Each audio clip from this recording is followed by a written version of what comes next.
الرحیم۔ السلام علیکم ڈیئر اسٹوڈنٹس، کیسے ہیں آپ سب؟ امید ہے خیریت سے ہوں گے۔ میں ہوں آپ کی ٹیچر مسمہ کامران، اور ہم لوگ جو ہے ناظرہ میں کافی حد تک جو ہے ریویژن کر چکے ہیں، اور میں چاہوں گی جو ایکٹیویٹیز ہماری ناظرہ کے حوالے سے رہ گئی ہیں ہم ان کو بھی کمپلیٹ کریں۔ تو بیٹا آج حصہ ناظرہ سے ہم جو ہے چاروں کل جو ہے تلاوت کریں گے، اور اس کے علاوہ مسنون دعا نمبر 7 تا 12 جو ہے مع ترجمہ اس کو یاد کریں گے۔ تو آپ اپنے نوٹ سے بیٹا پیج نمبر جو ہے 3 سامنے کر لیں، اور ہم تلاوت کریں گے چاروں کل۔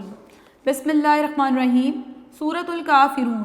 قل یا ایھا الکافرون لا اعبد ما تعبدون ولا انتم عابدون ما اعبد ولا انا عابد ما عبدتم ولا انتم عابدون ما اعبد لکم دینکم ولی الدین۔ سورۃ الاخلاص کی تلاوت کریں گے۔ بسم اللہ الرحمن الرحیم۔ قل هو اللہ احد اللہ الصمد لم یلد ولم یولد ولم یکن لہ کفوا احد۔ سورۃ الفلق۔ بسم اللہ الرحمن الرحیم۔ قل اعوذ برب الفلق من شر ما خلق ومن شر غاسق اذا وقب ومن شر النفاثات فی العقد ومن شر حاسد اذا حسد۔ سورۃ الناس۔ بسم اللہ الرحمن الرحیم۔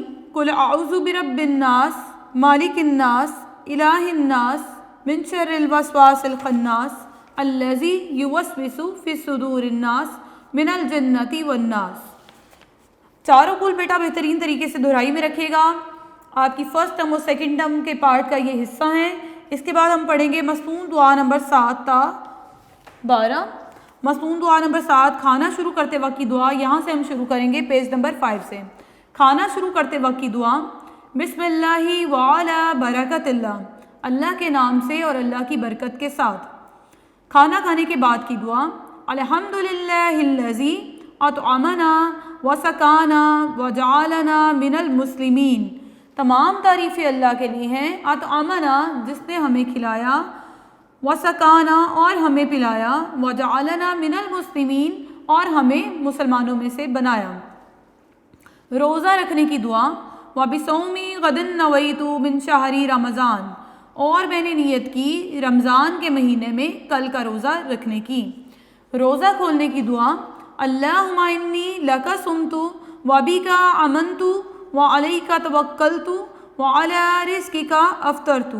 اے اللہ میں نے تیرے لیے روزہ رکھا، تجھی پر ایمان لایا، تجھی پر بھروسہ کیا، اور تیرے ہی دیے ہوئے رزق پر روزہ کھولا۔ سفر شروع کرتے وقت کی دعا، سبحان الذی سخر لنا ھذا وما کنا لہ مقرنین وانا الی ربنا لمنقلبون۔ اللہ پاک ہے جس نے اس کو ہمارے قبضے میں دے دیا، اور ہم اللہ کی قدرت کے بغیر اس کو قبضے میں کرنے والے نہ تھے، اور بلا شبہ ہمیں اپنے رب کی طرف ضرور جانا ہے۔ علم اضافے کی دعا، ربی زدنی علما، اے میرے رب میرے علم میں اضافہ فرما۔ یہ تمام مسنون دعائیں بیٹا آپ نے اپنی دہرائی میں یاد کرنی ہے۔ ایک تا سے میں نے کروا دی تھی، وہ فرسٹ ٹرم کا حصہ ہے۔ میں نے سیکنڈ ٹرم کی بھی آپ کو مسنون دعائیں پڑھا دی ہیں، کیونکہ آپ ویکیشنز پہ ہو، اور آپ بہترین طریقے سے یہ آپ کے پاس اپرچونٹی ہے کہ آپ حصہ ناظرہ کو جو ہے مکمل طور پر کمپلیٹ کر لو، ٹھیک ہے؟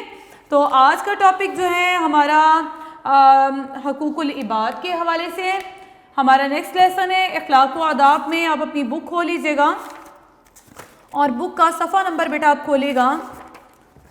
ہم اخلاق و آداب سے یہ ٹاپک پڑھ رہے ہیں۔ اخلاق و آداب کا پہلا سبق خشیت الہی ہم نے پڑھا تھا، دوسرا سبق ہم نے پڑھا تھا بیٹا امر بالمعروف و نہی عن المنکر کے حوالے سے، اور تیسرا سبق جو ہم پڑھنے جا رہے ہیں وہ آج ہے حقوق العباد کے حوالے سے۔ حقوق العباد کا ٹاپک شروع کرنے سے پہلے ایک جنرلی کچھ ڈسکشن لے لیں کہ ہم کلاس 6 میں بھی حقوق العباد کے حوالے سے کچھ پڑھ چکے ہیں، اساتذہ کے حقوق اور والدین کے حقوق کے حوالے سے۔ کلاس 7 میں بھی ہم پڑھ چکے ہیں مریضوں کے حقوق کے حوالے سے، ٹھیک ہے، مہمانوں کے حقوق کے حوالے سے، یا پڑوسیوں کے حقوق کے حوالے سے، یا ہمسایوں کو جس کو آپ کہتے ہیں، ٹھیک ہے۔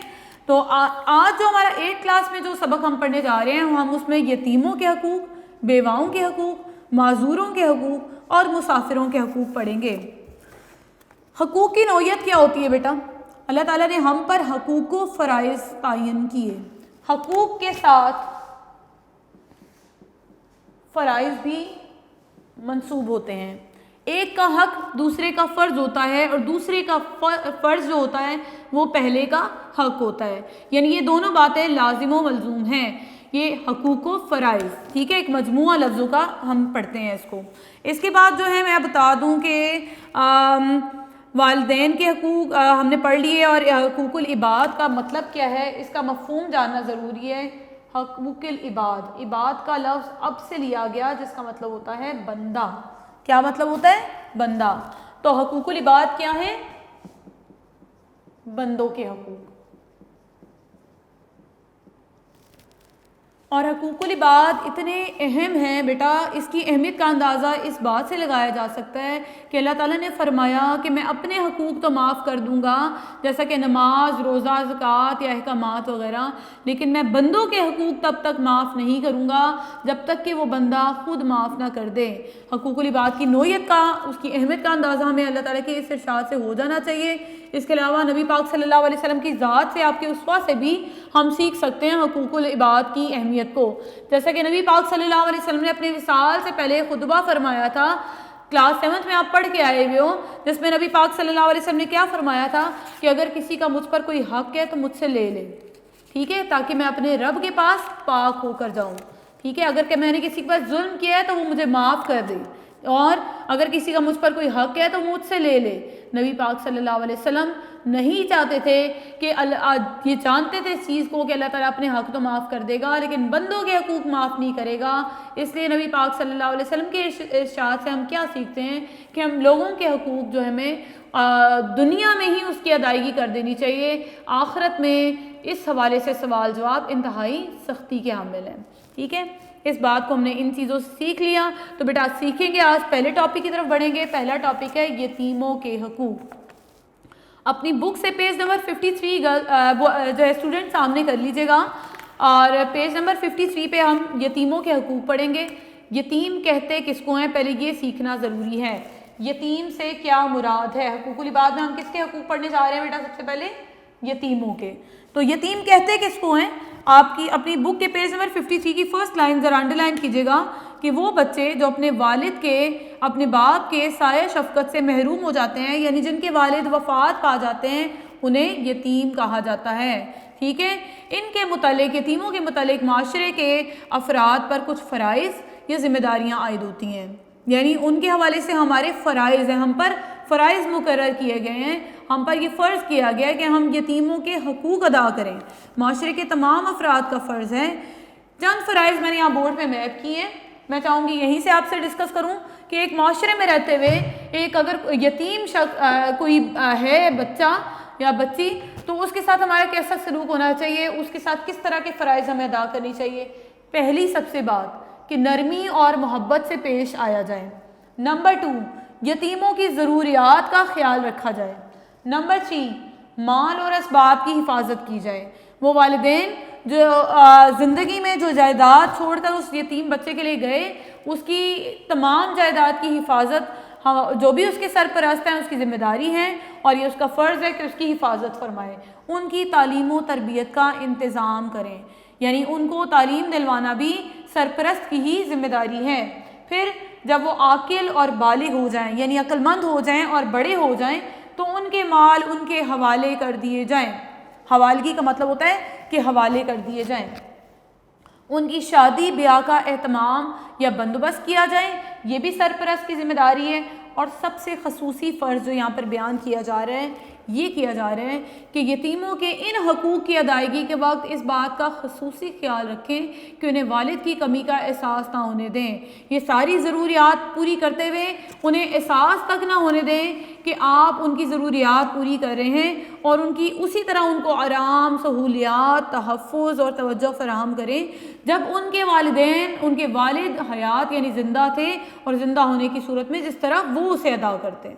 ٹھیک ہے, سب سے امپورٹنٹ بات یہ ہے جو میں نے اینڈ پہ آپ سے ڈسکس کی کہ والد کی جو ہے کمی کا احساس نہ ہونے دیں کہ والد جو ہے ان کے وفات پا چکے ہیں. یتیم جو ہیں, نبی پاک صلی اللہ علیہ وسلم خود یتیم تھے. در یتیم لفظ استعمال ہوتا ہے. نبی پاک صلی اللہ علیہ وسلم کو یتیموں کی بے کسی کا, محتاجی کا خصوصی طور پر اندازہ تھا.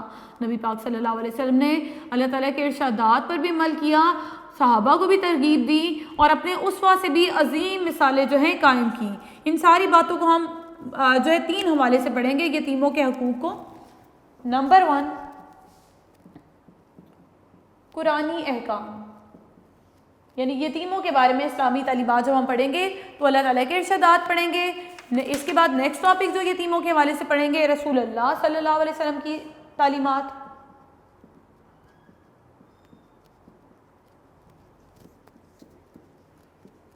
یعنی احادیث میں کیا ذکر ہے، رسول اللہ صلی اللہ علیہ وسلم کا اسوہ کیا تھا، آپ نے کس طرح یتیموں کی کفالت فرمائی. اور لاسٹ ٹاپک ہم جو پڑھیں گے وہ پڑھیں گے صحابہ کرام رضی اللہ تعالیٰ عنہم کا کردار یا طرز عمل، یعنی صحابہ نے کس طرح پھر جو ہے عادت کو اپنایا یا یتیموں کی کفالت میں کیا کردار ادا کیا. سب سے پہلے بیٹا ہم پڑھیں گے اللہ تعالیٰ کے ارشادات قرآنی احکام. آپ اپنی بک کا پیج نمبر جو ہے 53 سامنے رکھیے گا، یا میں چاہوں گی بیٹا آپ اپنے نوٹ سے بھی کھولو اس کو تاکہ لانگ کوسچن میں سائیڈ بائی سائیڈ آپ سے ڈسکس کرتی جاؤں. آپ کے نوٹس پہ جو ہے یہ چیپٹر پیج نمبر 111 یتیموں کے بارے میں قرآنی احکام. آپ دیکھیں گے کہ ہر آیت کے ترجمے کے بعد جو ہے آگے ریفرنس لکھا ہوا ہے، سورت بھی لکھی ہوئی ہے اور اس کی آیت نمبر بھی لکھا ہوا ہے. آپ چاہیے تو سورت یاد کر لیں، آیت نمبر اگر آپ یاد نہیں پراپر طریقے سے کر پاتے تو کوئی مسئلہ نہیں ہے، لیکن آیت کا ریفرنس لازمی یاد کریں، سورت کے حوالے سے ریفرنس لازمی یاد کریں. یہ ریفرنس ہے، بتایا جا رہا ہے کہ کس پارے میں اور کس سورت میں اور کون سی آیت نمبر ہے. ٹھیک ہے. پہلا قرآنی حکم یتیموں کے حوالے سے کیا ہے کہ یتیم کو حقیر اور بے سہارا سمجھ کر انہیں دھکے نہ دیے جائیں. سورۃ الماعون میں کہا گیا کہ یتیم کو حقیر یعنی معمولی نہ سمجھا جائے اور نہ بے سہارا سمجھا جائے اور نہ ہی انہیں دھتکارا جائے. ٹھیک ہے. پھر کہا گیا سورۃ الفجر میں کہا گیا کہ ان کے احترام میں یعنی یتیموں کے احترام میں کوئی کمی نہ کی جائے. تیسرا ارشاد سورۃ الضحیٰ میں کہا گیا یتیم پر قہر اور ستم یعنی اس کے ساتھ ظالمانہ سلوک نہ کیا جائے. پھر سورۃ البلد میں یتیموں کے حوالے سے کہا گیا کہ کسی رشتہ دار یتیم کو کھانا کھلانا بہت بڑی نیکی ہے. پھر کہا گیا سورۃ الدہر میں کہ یتیم کو یہ کھانا جو ہے اللہ تعالیٰ کی رضا کے حصول کے لیے کھلایا جائے، یعنی اس لیے کھلایا جائے کہ اس میں اللہ کی رضا ہے، اللہ کی خوشی ہے. پھر یتیموں کے مال کے حوالے سے اللہ تعالیٰ کا ارشاد یہاں پر ڈسکس کریں گے سورۃ النساء میں کہ یتیموں کا مال اپنے مال میں شامل نہ کرو بلکہ احتیاط اور ذمہ داری سے ان کے حوالے کر دو ورنہ یہ بہت بڑا گناہ ہوگا. یتیموں کے مال کے حوالے سے ہی مزید جو ہے سورۃ النساء میں کہا گیا آیت نمبر 5 اور 6 میں کہ ناسمجھی کی عمر میں یتیموں کے مال ان کے حوالے نہ کرو، پہلے ان کی پرورش کرو، ان کے مال کی حفاظت کرو، پھر جب وہ بڑے اور سمجھدار ہو جائیں یعنی عاقل اور بالغ ہو جائیں تو پھر ان کے مال ان کے سپرد یعنی حوالے کر دو. سورۃ النساء کی آیت نمبر 127 میں بھی کہا گیا کہ یتیموں کے ساتھ انصاف کا معاملہ کرو. یتیموں کے ساتھ انصاف کیا ہے بیٹا؟ انصاف کہتے ہیں یہاں پر کہ جس طرح کہ اللہ تعالیٰ نے ان کے حقوق کی ادائیگی ہم پر فرض کی ہے ہم اس حد تک ان کے حقوق کی ادائیگی کریں. میں نے چند حقوق جو ہیں یتیموں کے معاشرے کے افراد کے حوالے سے بورڈ پہ ڈسکس کیے، اسی حوالے سے قرآن میں بھی ہیں. یتیموں کے ساتھ رویہ کیسا ہو پہلے ڈسکس ہو رہا ہے کہ ان پر قہر نہ کیا جائے، ان کا احترام کیا جائے، انہیں دھکے نہ دیے جائیں، یہ تو تھا سلوک، اور انصاف کیا جائے. پھر جو ہے کھانا کھلانے کے حوالے سے 2 ارشادات ہیں کہ ان کو کھانا کھلانا بہت بڑی نیکی ہے. پھر کہا گیا کہ یہ کھانا کیوں کھلایا جائے؟ اللہ کی رضا کے لیے، یعنی ترغیب دی گئی کہ یتیموں کا کھانا کھلانا میں ہی اللہ کی رضا ہے، اللہ کی خوشنودی ہے. پھر کہا گیا مال کے حوالے سے احکامات کہ یتیموں کے مال جو ہیں ان کی حفاظت کرو. ٹھیک ہے. پہلے ان کی پرورش کرو، ان کے مالوں کی بھی حفاظت کرو، پھر جب بڑے ہو جائیں تو ان کے حوالے کر دو. پھر ایک خصوصی بات بتائی گئی کہ ناسمجھی کی عمر میں کم عمری میں ان کے مال ان کے حوالے نہ کرو. ٹھیک ہے. یہ سارے جو ارشادات ہیں آپ نے ایز اٹ از جو ہے صورتوں کے ریفرنس کے ساتھ یاد کرنے ہیں. اپنا کوسچن نمبر 1 ٹک کر لیں. آپ کی ریڈنگ سے ہی یہ کوسچن ڈسکس ہو چکا ہوا ہے. نیکسٹ پیج کھولے گا رسول اکرم صلی اللہ علیہ وسلم کی تعلیمات. ان تعلیمات کو ڈسکس کرنے سے پہلے اللہ تعالیٰ کے چند ارشادات میں مزید چاہوں گی کہ آپ سے ڈسکس کروں کہ لوگ جب آپ صلی اللہ علیہ وسلم سے یتیموں کے بارے میں پوچھتے تو کہ آپ کہہ دیں کہ ان کے حالات درست کرنا بہت بڑی بھلائی ہے. یعنی اللہ تعالیٰ کا ارشاد ہے کہ لوگ جب نبی پاک صلی اللہ علیہ وسلم آپ سے یتیموں کے بارے میں پوچھیں تو آپ کہہ دیں کہ ان کے حالات درست کرنا بہت بڑی بھلائی ہے، یعنی معاشرے کے اس طبقے کے ساتھ نیکی کرنا اللہ تعالیٰ کے نزدیک بہت بڑی بھلائی ہے۔ پھر کہا گیا کہ یتیم کے مال کھانے سے کیا مراد ہے؟ پہلی تو بات یہ کہ گناہ کبیرہ ہے۔ اللہ تعالیٰ گناہ کبیرہ اور گناہ صغیرہ کیا ہوتا ہے بیٹا؟ گناہ کبیرہ وہ گناہ ہوتے ہیں جن کو اللہ معاف نہیں فرمائے گا، اور گناہ صغیرہ چھوٹے گناہ، ٹھیک ہے؟ شرک جیسے سب سے گناہ کبیرہ میں سب سے بڑا ظلم ہے۔ اس کے بعد کہا گیا کہ یتیموں کا مال کھانا بھی گناہ کبیرہ ہے، ٹھیک ہے؟ وہ بچے جن پر ظلم کیا جاتا ہے، ان کے مال کھا لیے جاتے ہیں، جیسے ایک جو ہے تایا کی اولاد جو ہے اس ظلم کا شکار ہیں کہ چچا جو ہے ان کے والد کی وفات کے بعد ان کی تمام جائیداد کا وارث بن گیا اور ان کا مال اپنے حوالے کر لیا، ٹھیک ہے؟ اور اس کی عمدہ طریقے سے حفاظت نہ فرمائی۔ ہم اس طرح بھی بیٹا کہہ سکتے ہیں کہ جو منافع، جو فیکٹریاں، جو روپیہ پیسہ، جو جائیداد تھی اس کا منافع رکھ لینا اور اصل مال جو ہے سپورٹ کر دینا، منافع بھی جو ہے وہ یتیموں کے ذمے آتا ہے۔ تو یتیموں کا مال کھانے سے کیا مراد ہے؟ اس معاملے میں بھی جو ہے لوگوں میں ابہام پایا جاتا ہے، ٹھیک ہے؟ تو مال کھانے کے حوالے سے یہ ذہن میں رکھنا چاہیے ہمیں کہ یہ بہت بڑا گناہ ہے۔ اب ہم ارشادات رسول پڑھیں گے، رسول اللہ صلی اللہ علیہ وسلم کی تعلیمات۔ اس حوالے سے میں پہلے آپ کو بتا دوں کہ جب ایک شخص نے نبی پاک صلی اللہ علیہ وسلم کے پاس آیا اور کہا کہ میں دل کی سختی کی مجھے شکایت ہے، میرا دل بہت سخت ہے، میں ظلم کا جو ہے کھلے عام کر لیتا ہوں، میرے دل کی سختی کو نرمی میں مبتلا کرنے کے لیے جو ہے آپ کچھ مجھے فرمائیں۔ نبی پاک صلی اللہ علیہ وسلم نے فرمایا کہ اگر تم چاہتے ہو کہ تمہارا دل نرم ہو جائے اور تم اپنی مرادیں پالو تو تم کیا کرو؟ یتیموں پر رحم کرو۔ اس کے بعد ایک اور ارشاد نبی پاک صلی اللہ علیہ وسلم کا ہے کہ یتیم کے سر پر ہاتھ پھیرنے والا شخص، اگر کوئی شخص یتیم کے سر پر ہاتھ پھیرتا ہے تو اس ہاتھ کے نیچے یتیم کے جتنے بھی بال آتے ہیں ان بالوں کے برابر جو نیکیاں جو ہے اللہ تعالیٰ اس شخص کو عطا فرماتا ہے، ٹھیک ہے؟ تو ایک اور یہاں پر ارشاد ہے کہ یتیم کا مال کھانے والے اس حال میں قبروں سے اٹھائے جائیں گے کہ ان کے منہ سے آگ کے شعلے نکلتے ہوں گے۔ نبی پاک صلی اللہ علیہ وسلم نے جو ہے معراج کے موقع پر بھی ایک قوم دیکھی جن کے ہونٹ اونٹ کی مانند تھے، ٹھیک ہے؟ اور کچھ وہاں پر لوگ موجود تھے جو ان کے ان ہونٹوں میں جو ہے بڑے بڑے جو ہے آگ کے پتھر رکھ رہے تھے۔ تو جب نبی پاک صلی اللہ علیہ وسلم سے پوچھا کہ ان لوگوں نے کیا کیا تو کہا گیا کہ یہ لوگ جو تھے یتیموں کا مال کھاتے تھے، ٹھیک ہے؟ تو مطلب یہ کس قدر جو ہے عذاب کے مستحق ہوں گے وہ لوگ جو یتیموں کے مال کھانے میں جو ہے پیچھے نہیں ہٹتے یا اس برائی میں مبتلا ہیں۔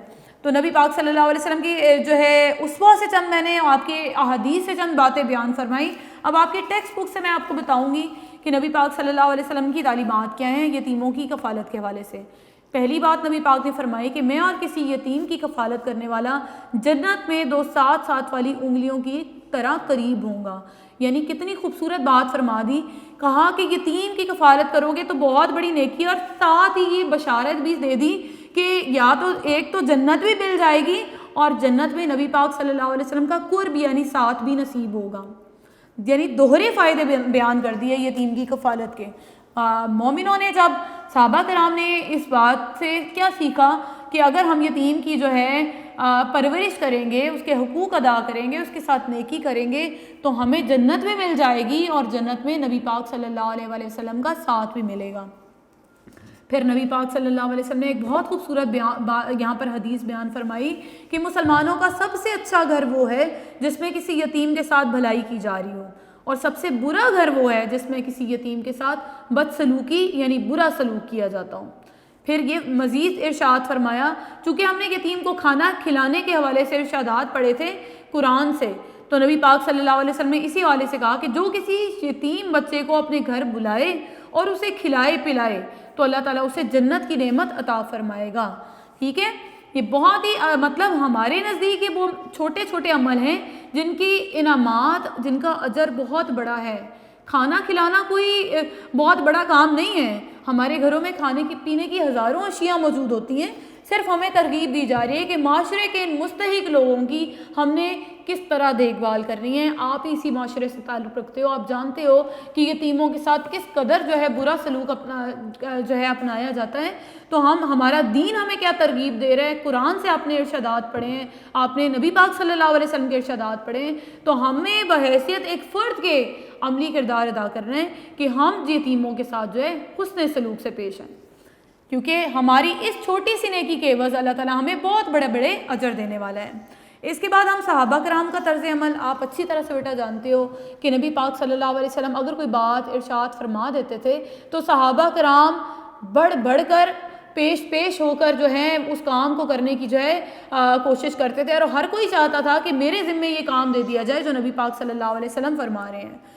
تو اسی سلسلے میں جب نبی پاک صلی اللہ علیہ وسلم کے پاس کوئی یتیم آتا، آپ جانتے ہو کئی غزوات جب ہوئے، غزوات میں جب لوگ شہید ہوئے تو کئی بچے جو ہیں یتیم ہو گئے، عورتیں بیوہ ہو گئیں، تو نبی پاک صلی اللہ علیہ وسلم نے صحابہ کو جو ہے خصوصی طور پر ترغیب دی یتیموں کی پرورش کے حوالے سے یا ان کی دیکھ بھال کے حوالے سے۔ تو اسی والے سے کہا جا رہا ہے کہ کسی یتیم کی پرورش کا سوال آتا تو اس کے لیے متعدد کا مطلب ہوتا ہے بہت سے صحابہ پیشکش کرتے ہیں۔ پھر کہا گیا کہ بدر کے یتیموں کے حق میں حضرت فاطمہ رضی اللہ تعالیٰ عنہ اپنے حصے سے دستبردار ہو گئیں۔ دستبردار ہونے کا مطلب ہوتا ہے چھوڑ دینا، یعنی اپنا حصہ چھوڑ دیا، اور کس کو دے دیا؟ بدر کے یتیموں کو۔ آپ جانتے ہو کہ جب مال غنیمت بیٹا کہتے ہیں کہ جنگ کے آخر میں جو مال جو کفار کے سے جو ہے فتح کے بعد حاصل ہوتا ہے، ٹھیک ہے، اب اس مال غنیمت کی تقسیم کے طریقہ کار تھے۔ حضرت فاطمہ رضی اللہ تعالیٰ عنہ کے جو حصے میں جو بھی مال آیا مال غنیمت میں سے، آپ نے اپنا مال دے دیا، چھوڑ دیا اپنا حق، اور کہا کہ یہ بدر کے یتیموں کو دے دیا جائے۔ یہ حضرت فاطمہ رضی اللہ تعالیٰ عنہ کا کردار تھا۔ اب ہم پڑھیں گے حضرت عائشہ رضی اللہ تعالیٰ عنہ کا۔ آپ جانتے ہو کہ وہ سب سے زیادہ احادیث سے واقف تھیں، سب سے زیادہ احادیث حضرت عائشہ رضی اللہ تعالیٰ عنہ سے مروی ہیں۔ تو ہم کہہ سکتے ہیں کہ انہوں نے یتیم بچیوں کی پرورش کا بہت اہتمام کیا، ٹھیک ہے، آپ کے پاس حاضر ہوتی یتیم بچیاں اور آپ ان کی پرورش فرماتی، خصوصی طور پر پرورش فرماتی کن کی؟ یتیم بچیوں کی۔ اس کے بعد حضرت عبداللہ بن عمر رضی اللہ تعالیٰ عنہ، آپ اکثر چونکہ نبی پاک صلی اللہ علیہ وسلم نے ترغیب فرمائی تھی، اگر آپ رسول اللہ صلی اللہ علیہ وسلم کی حدیث میں پڑھیں کہ جو کسی یتیم بچے کو اپنے گھر بلائے اور اسے کھلائے پلائے تو اللہ اسے جنت کی نعمت دے گا۔ تو اسی سلسلے میں حضرت عبداللہ بن عمر رضی اللہ تعالیٰ عنہ اکثر کسی یتیم بچے کو ساتھ بٹھائے بغیر کھانا نہ کھاتے تھے، یعنی یتیم بچوں کو اپنے کھانے میں لازمی کوشش کرتے تھے کہ شریک کریں۔ نیکسٹ نیم ہے، سم ٹائم میں بہت عرصے سے پڑھا رہی ہوں تو مجھے آئیڈیا ہے کہ یہ لفظ بولتے ہوئے بچوں کو تھوڑی ڈیفیکلٹی ہوتی ہے۔ حضرت ابو الدہدہ، ٹھیک ہے، حضرت ابو الدہدہ رضی اللہ تعالیٰ عنہ نے اپنا باغ ایک یتیم بچے کو ہبہ کر دیا۔ ہبہ کا مطلب ہوتا ہے کہ جب آپ ایز اے گفٹ ایک تحفتاً اپنی جائیداد کو کسی جو آپ کا جو ہے حقیقی وارث نہیں ہے، لیکن اگر آپ اپنی جائیداد کو کسی کے نام کرنا چاہ رہے ہو تحفتاً، تو اس کو ہبہ کرنا کہا جاتا ہے، ٹھیک ہے، دین میں اس کے لیے لفظ استعمال ہوتا ہے ہبہ کرنا۔ تو حضرت ابو الدہدہ رضی اللہ تعالیٰ نے اپنا ایک باغ ایک یتیم بچے کو ہبہ کر دیا، یعنی تحفتاً جائیداد میں دے دیا۔ یہ تھا صحابہ رضی اللہ تعالیٰ عنہ کا جو کردار۔ اس کے بعد ایک پوائنٹ مزید میں یہاں پر ایڈ کروں گی کہ اسلامی حکمرانوں اور قاضیوں کی ذمہ داری۔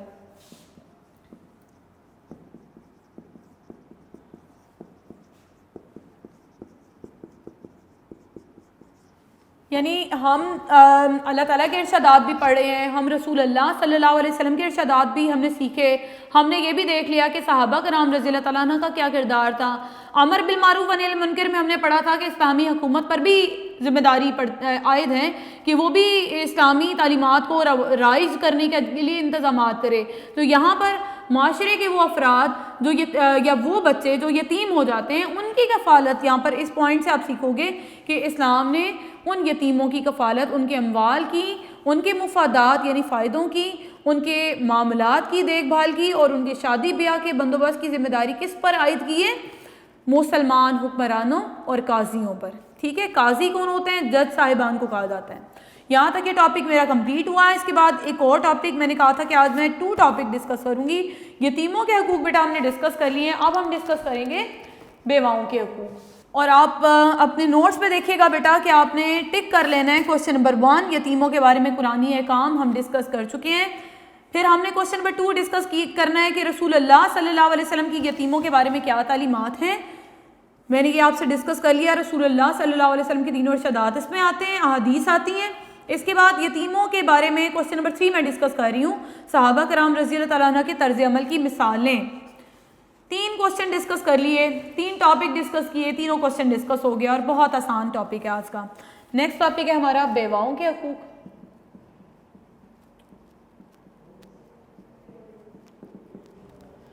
بیواؤں کا سے مراد کیا ہے؟ بیوہ کون ہوتی ہے؟ وہ عورت جس کا خاوند وفات پا جاتا ہے اس کو بیوہ کہا جاتا ہے، ٹھیک ہے۔ اسلام آنے سے پہلے کے چند باتیں میں ڈسکس کروں گی، اس بیواؤں کے حقوق کو ہم 2 طریقے سے پڑھیں گے اور پھر ہمارے 2 کوسچن جو ہیں ڈسکس ہو جائیں گے کہ اسلام سے پہلے کیا سلوک ہوتا تھا۔ بیواؤں سے سلوک، یہ پہلا ٹاپک ہے۔ اسلام سے پہلے 3 معاشروں کا یہاں پر ڈسکس ہو رہا ہے۔ عرب معاشرے میں کیا سلوک ہوتا تھا، یہودی معاشرے میں کیا سلوک ہوتا تھا اور ہندو مذہب میں جو ہے کیا سلوک ہوتا تھا۔ سب سے پہلے ہم ڈسکس کریں گے عرب معاشرے، ٹھیک ہے۔ کہا جا رہا ہے کہ بیوہ کے ساتھ انسانی تاریخ میں جو ظلم روا رکھا گیا وہ انتہائی دردناک ہے۔ اس ٹاپک کو جو ہے سمجھنا انتہائی آسان ہے۔ عرب معاشرے کے حوالے سے یہ کہا جا رہا ہے کہ جب بھی اگر خاوند وفات پا گیا تو وہ جانوروں جیسا سلوک کیا جاتا، یعنی ظالمانہ سلوک کیا جاتا، اور خاوند کے وارثوں کی غلامی میں، یعنی وہ ساری زندگی جو ہے دوسری شادی کا حق نہ تھا انہیں، اور غلامی میں یعنی کام کرتے ہوئے اسی طرح گزار دیتی، ٹھیک ہے۔ خاوند کے وارث یعنی خاوند کے جو رشتہ دار ہیں، اس کے والدین ہیں یا جو اولاد ہیں یا بہن بھائی ہیں، جو ان کی غلامی کرتے ہوئے ساری زندگی گزارتے تھیں۔ عرب معاشرے میں یہ جو ہے سلوک کیا جاتا۔ پھر یہودی مذہب میں کیا ہوتا؟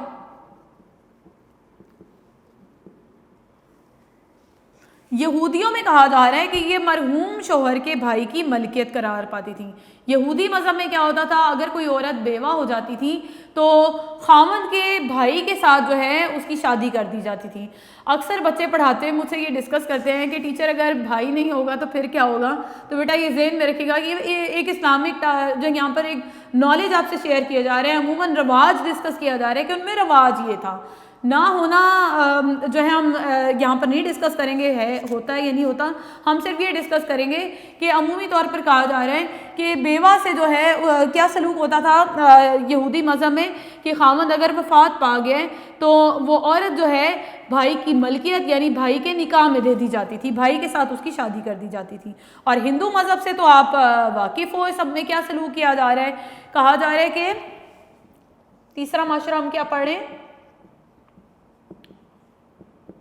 ہندو مذہب۔ ہندو مذہب میں کہا جا رہا ہے کہ یہ زندہ رہنے کا حق چھیننے کی کوشش کی جاتی ہے۔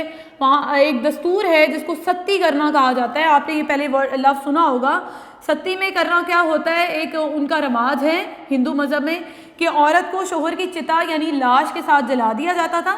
ایک عورت جو بیوہ ہو گئی اس کو یا تو جو ہے خاوند کی لاش کے ساتھ ہی جلا دیا جاتا تھا زندہ، یا پھر ساری عمر لعنت اور نحوست کی علامت بن کر وہ سوگ میں گزار دیتی تھی، ٹھیک ہے۔ یہ 2 طرح کا رویہ ہم نے ڈسکس کیا، 3 معاشروں کا ہم نے پڑھ لیا۔ اب ہم پڑھیں گے دوسرا ٹاپک۔ دوسرا ٹاپک کیا ہے اس حوالے سے کہ اسلام نے جو بیواؤں کے حقوق متعین کیے وہ پڑھیں گے۔ اسلام میں بیواؤں سے سلوک، یہاں پر آپ سے ایک بات ڈسکس کروں گی کہ آپ اچھی طرح جانتے ہو نبی پاک صلی اللہ علیہ وسلم کی 11 ازواج مطہرات تھیں، ٹھیک ہے۔ 11 شادیاں نبی پاک صلی اللہ علیہ وسلم نے کی تھیں۔ نبی پاک صلی اللہ علیہ وسلم نے اپنے اسوہ سے جو ہے بیوہ سے شادی کی ترغیب دی۔ نبی پاک صلی اللہ علیہ وسلم نے جو پہلی شادی حضرت خدیجہ رضی اللہ تعالیٰ سے فرمائی تو حضرت خدیجہ رضی اللہ تعالیٰ بیوہ تھیں۔ یہ معاشرے کا وہ طبقہ تھا جو جس سے لوگ بدسلوکی کرتے تھے یا تعلقات رکھنا پسند نہ کرتے تھے، یا جنہیں جو ہے معاشرے کی خوشیوں میں شریک ہونے کا کوئی حق حاصل نہ تھا۔ نبی پاک صلی اللہ علیہ وسلم نے اپنے اسوہ سے لوگوں کو ترغیب تھی، جیسے کہ میں نے ابھی پہلے یتیموں کے حوالے سے ڈسکس کیا کہ جب غزوات ہوتی تھیں تو بہت سے صحابہ جب کرام رضی اللہ تعالیٰ عنہ یا شہید ہو جاتے تھے تو پھر ان کی جو بیواں عورتیں ہوتی تھیں ان کے ساتھ جو ہے شادیاں کس طرح انہوں نے بچوں کی پرورش کرنی ہے، ان کے ساتھ شادیوں کی ترغیب دی گئی، ٹھیک ہے۔ تو نبی پاک صلی اللہ علیہ وسلم نے خود اپنے اسوہ سے مثال قائم کی۔ نبی پاک صلی اللہ علیہ وسلم کا پہلا نکاح حضرت خدیجہ رضی اللہ تعالیٰ عنہ سے ہوا، دوسرا حضرت سودا رضی اللہ تعالیٰ عنہ سے ہوا، یہ بھی بیوہ تھیں۔ حضرت حفصہ رضی اللہ تعالیٰ سے چوتھا نکاح ہوا، یہ بھی بیوہ تھیں۔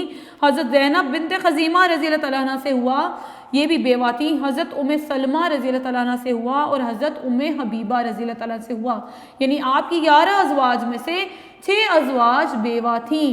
تو آپ کے طرز عمل سے ہمیں کیا سبق ملتا ہے کہ بیوہ جو ہیں وہ معاشرے اسلام میں ان کے حقوق متعین کیے گئے ہیں، ٹھیک ہے۔ تو اس کو ہم اس سے پڑھیں گے کہ اسلام نے بیواؤں کے کیا حقوق متعین کیے ہیں، اس کو ہم اپنے نوٹ سے ڈسکس کریں گے۔ کوشچن نمبر 4 آپ ٹک کر لیں، اب میں آپ سے 5 ڈسکس کر رہی ہوں۔ خاوند کی وراثت میں سے حصہ، نمبر 1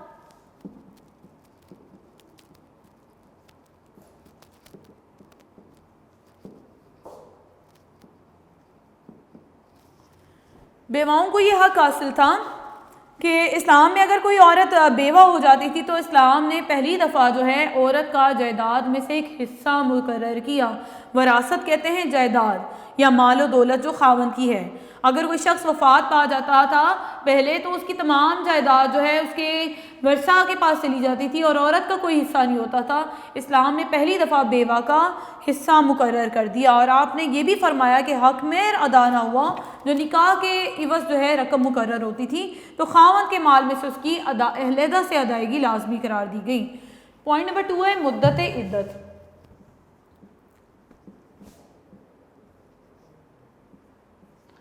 مدت عدت یعنی خاوند کی وفات کا جو ہم نے پہلے معاشروں میں پڑھا کہ عرب معاشرے میں بھی ساری زندگی غلامی میں گزار دی جاتی، ہندو مذہب میں بھی ہم نے پڑھی کہ ساری زندگی لعنت اور نحوست کی علامت بن کر جو ہے گزار دیتی عورت، ٹھیک ہے۔ اور یہاں پر اسلام میں کہا گیا کہ یہ جو ساری زندگی کا سوگ کی بجائے کہا گیا کہ چونکہ ایک بہت بڑا حادثہ اس عورت کے ساتھ ہوا تو اس کو دائمی سوگ یعنی ہمیشہ کا سوگ کہتے ہیں، دکھ کو کہا جاتا ہے، وہ ختم کر کے عدت ایک عرصہ ہے جس کے لیے کیا کہا گیا کہ 4 ماہ 10 دن۔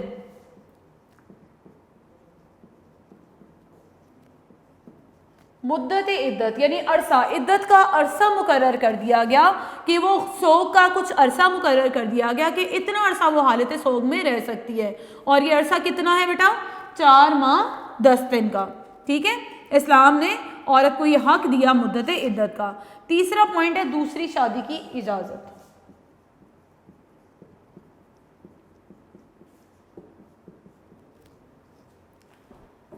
جیسے کہ آپ نے پڑھا کہ عرب معاشرے میں بھی رواج نہیں تھا دوسری شادی کی اجازت کا، ٹھیک ہے۔ اسلام میں عورت کو یہ حق دیا گیا، بیوہ کو یہ حق دیا گیا کہ وہ اپنی دوسری شادی کی اس کو پوری اجازت ہے اور کسی کو اس پر مرضی مسلط یعنی عائد کرنے کی اجازت نہیں گئی۔ چوتھا پوائنٹ بیوہ کے لیے کوشش کا اجر۔